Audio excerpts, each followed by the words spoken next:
The Apple Car is a $10 billion winner. That's the reported amount Apple allegedly spent on bringing their supposed electric vehicle to market. And as you may have already heard, they canceled what was dubbed Project Titan. So why did Apple spend so much on bringing a car to life? What was their vision? And do we need an EV from the likes of Apple? This video is brought to you by DroneQuote, helping people buy solar, roofing, and energy storage through education. If you enjoy this video, please hit the subscribe button if you feel we earned it, and check us out at DroneQuote.com. According to 9to5Mac, the market share for iPhones in the USA was 39% last year. But would you buy a car based on what phone you use? To understand why a personal computing company would make such a leap, we first must understand more about Apple. Rather than setting the context with Apple's history, let's look at the company from the perspective of its successful developments, which have made it what it is today. You see, for the significant portion of the population, Apple products were woven into the fabric of people's existence. If you're an 80s kid, you may remember playing Oregon Trail on a Macintosh computer. I know I do. A few years later, Apple came out with the candy-colored iMacs that made other computing devices irrelevant based on looks and further cemented their products into pop culture. But wait, Steve Jobs was only heating up because just 3 years later, Apple changed the world by dropping the iPod in 2003. I'll bet you $8 you had one kind of an iPod or another sometime in your life, or at least wanted one. Now, you know where this is going, right? What type of device are you using to watch this video?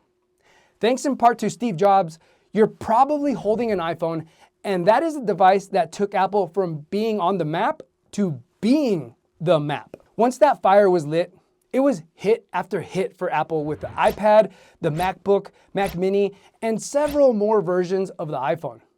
You can see it in the stock price, which showed signs of life after 2007 and blew up in subsequent years. Now ask yourself this: how do you think your next at-bat will turn out if you keep hitting it out of the park with only a few misses in between?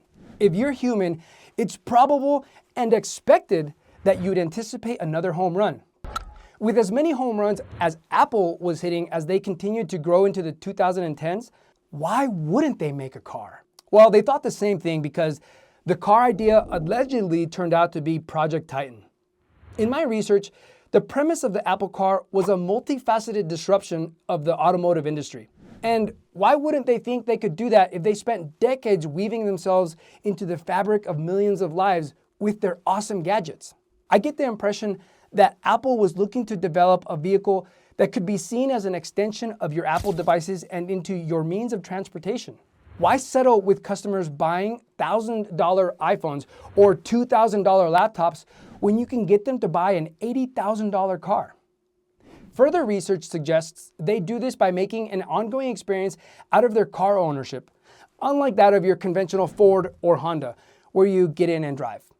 No, Apple envisioned a fully autonomous experience where you get in and are driven around by your car. And that's so Apple. They made it super easy to migrate from one iPhone to the next when you upgrade. So just imagine your rush hour commute being that easy, where you just get in and wait while your car takes you, all the while interacting with your car through a fancy touchscreen console, your iPhone, or even your Apple Vision. With their Midas touch and open-armed embrace by their customers, myself included, I can't blame Apple for thinking that they could really make this thing a reality. And now, look where we are. As the great philosopher Mike Tyson once said, everybody has a plan until they get punched in the mouth. Fortunately for Apple, they didn't even have to enter the ring to find out it wasn't for them. But what contributed to Project Titan's demise? As someone who's been building a business for 7 years now, I can attest to how difficult it is, but I cannot even begin to fathom how difficult it must be to bring a new vehicle to market, even if everybody knows your name. Let's start with the phrase, stay in your lane. Regardless of how deep your pockets are, sticking to core strengths is a recipe for success. While making a phone is no easy feat, nobody's life depends on the quality of the build, like when you're riding a vehicle. Also, can we take a moment to reflect on the net profit margin difference between the auto industry, hovering around 7.5%, and Apple's 26% net profit margin? It's not out of the question that Apple's C-suite considered this before pulling the plug. Finally, even if the Apple Car project hadn't been put down, was there even room for Apple to elbow its way into the automotive market? Besides the legacy manufacturers, there are now EV-only startups that Apple would have had to compete with. Then why was the Apple Car a $10 billion winner? Well, for starters, would you rather spend $10 billion to find out that you shouldn't do something, or would you rather spend multiples of that finding out that you shouldn't have done it? Look, don't get me wrong, that's a lot of money. But keep in mind that Apple made $383 billion in 2023, and that same year, they reported having $48 billion in cash and marketable securities. So in the grand scheme of things, it's perhaps for the better that they pulled out rather than trying to make a baby out of it. Besides the fact that there was no room in the auto industry for the Apple Car, there's already an Apple-like company called Tesla. Why go through the trouble of making a car that people will just complain about when you can find all the reasons to complain about buying a Tesla? And also, if my iPhone purchase were any indicator, buying an Apple Car would not include tires, a charger, or the reverse function. Those and other things that come standard with other vehicles would be sold to you at an additional cost to protect the environment, of course.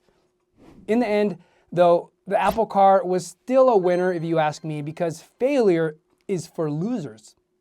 Winners fall and get up again. Think about this. Here I am talking about it, and I spent several hours researching and making this video.